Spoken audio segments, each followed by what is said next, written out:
आदरणीय मेरे प्रिय दोस्तों और भक्तों, यमुना जी के जप और पूजन के लिए पटल और पद्धति का क्या वर्णन है।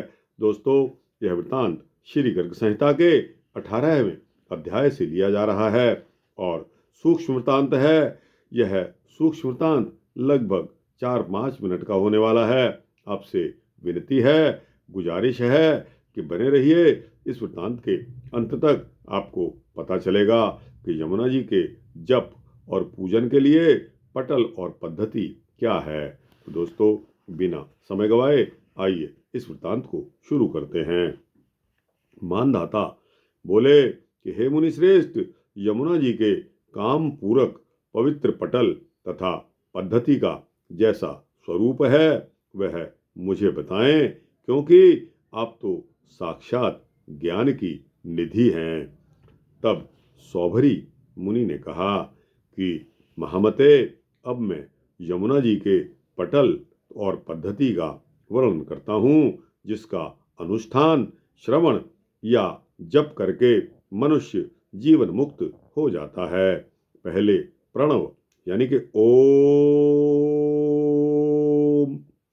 ओम का उच्चारण करके फिर माया बीज वी का उच्चारण करें। तत्पश्चात लक्ष्मी बीज श्री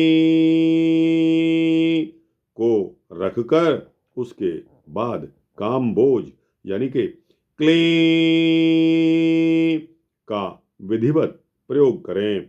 इसके अनंतर कालिंदी शब्द का चतुर्थ्यंत रूप कालिंदी रखें। फिर देवी शब्द के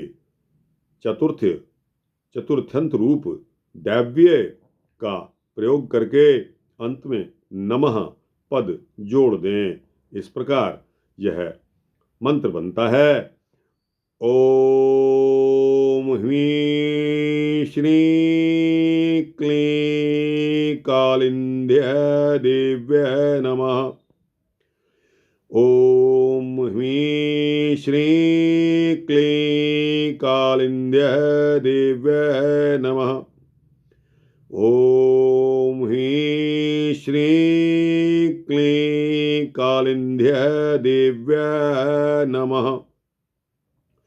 ओम ह्रीं श्रीं क्लीं कालिंद्य देव्यै नमः। ओम ह्रीं श्रीं क्लीं कालिंद्य देव्यै नमः। ओम ह्रीं श्रीं क्लीं कालिंद्य देव्यै नमः।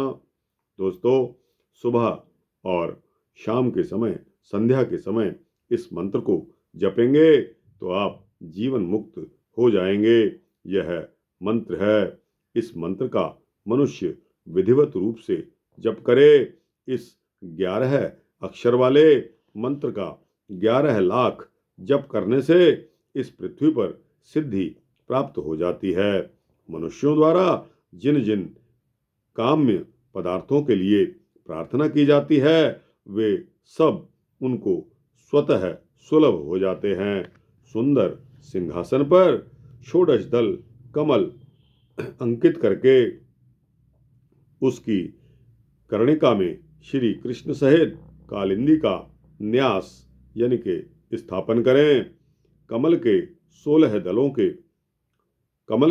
दलों में अलग अलग विधि पूर्वक नाम ले लेकर मानव श्रेष्ठ माधव क्रमशः गंगा विरजा, कृष्णा, चंद्रभागा, सरस्वती, गोमती, कौशिकी, वेणी, सिंधु, गोदावरी, वेद स्मृति, वेत्रवती, शतद्रु, सरयू, ऋषिकुल्या तथा कुकिध्यनी का पूजन करें। पूर्वादि 4 दिशाओं में क्रमशः वृंदावन, गोवर्धन, वृंदा तथा तुलसी का उनके नामोच्चारण पूर्वक क्रमशः पूजन करें। तत्पश्चात ओम नमो भगवत्यै कालिंद नंदिन्ये सूर्य कन्याकाये यम भागिन्ये श्री कृष्ण प्रियाय यूथी भूताय स्वाहा। कालिंदनंदिन्ये सूर्यकन्यकाय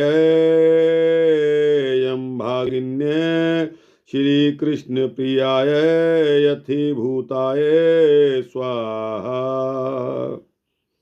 ओम नमो भगवत्ये कालिंदनन्ये सूर्यकन्यकाय यम भागिन्ये श्री कृष्ण प्रियाय यूथीभूताय स्वाहा। ओम नमो भगवत्ये कालिंदनंदिन्ये सूर्यकन्याकाय यम भागिन्ये श्री कृष्ण प्रियाय यूथीभूताय स्वाहा। ओम नमो भगवत्ये कालिंदनंदिन्ये सूर्यकन्यकाय यम भागिन्ये श्री कृष्ण प्रियाय यूथीभूताय स्वाहा। ओम नमो भगवत्ये कालिंदनंदिन्ये सूर्यकन्यकाय यम भागिन्ये श्री कृष्ण प्रियाय यूथीभूताय स्वाहा। ओम नमो भगवत्ये कालिंदनंदिन्ये सूर्यकन्यकाय यम भागिन्ये श्री कृष्ण प्रियाय यूथीभूताय स्वाहा। ओम नमो भगवत्ये कालिंदनंदिन्ये सूर्यकन्यकाय यम भागिन्ये श्री कृष्ण प्रियाय यूथीभूताय स्वाहा। दोस्तों, इस मंत्र को उच्चारण करने में कुछ गलती हुई है, कृपया उसको माफ करें। एक बार फिर शुद्ध रूप से पढ़ने की कोशिश करते हैं। ओम नमो भगवत्ये कालिंदनंदिन्ये सूर्यकन्यकाय यम भागिन्ये श्री कृष्ण प्रियाय यूथीभूताय स्वाहा। ओम नमो भगवत्ये कालिंदनंदिन्ये सूर्यकन्याय यम भागिन्ये श्री कृष्ण प्रियाय यूथीभूताय स्वाहा। इस मंत्र से आवाहन आदि 16 उपचारों को एकाग्रचित होकर अर्पित करना चाहिए। दोस्तों, इस प्रकार यमुना का पटल जानो। अब पद्धति बताऊंगा। जब तक पुरस्चरण पूरा ना हो जाए तब तक ब्रह्मचर्य का पालन करते हुए मौनावलंबन पूर्वक द्विज को जप करना चाहिए। पुरंचरण काल में जौ का आटा खाए, पृथ्वी पर शयन करें, पत्तल पर भोजन करें और मन को वश में रखें। राजन, आचार्य को चाहिए कि काम, क्रोध, लोभ, मोह और द्वेष को त्याग कर परम भक्ति भाव से जप में प्रवृत्त रहें। ब्राह्म मुहूर्त में उठकर कालिंदी देवी का ध्यान करें और अरुणोदय की बेला में नदी में स्नान करें। मध्याह्न काल में और दोनों संध्याओं के समय संध्या वंदन अवश्य किया करें। राजन, जब अनुष्ठान समाप्त हो तब यमुना के तट पर जाकर पुत्रों सहित 10 लाख महात्मा ब्राह्मणों का गंध पुष्प से पूजन करके उन्हें उत्तम भोजन दें। तदनंतर वस्त्र, आभूषण और सुवर्णमय चमकीले पात्र तथा उत्तम दीक्षाएं दें। इससे निश्चय ही सिद्धि होती है। हे महामते नरेश, इस प्रकार मैंने आपको यमुना जी के जप और पूजन की पद्धति बताई है। तुम सारा नियम पूर्ण करो। बताओ अब और क्या आप सुनना चाहते हैं।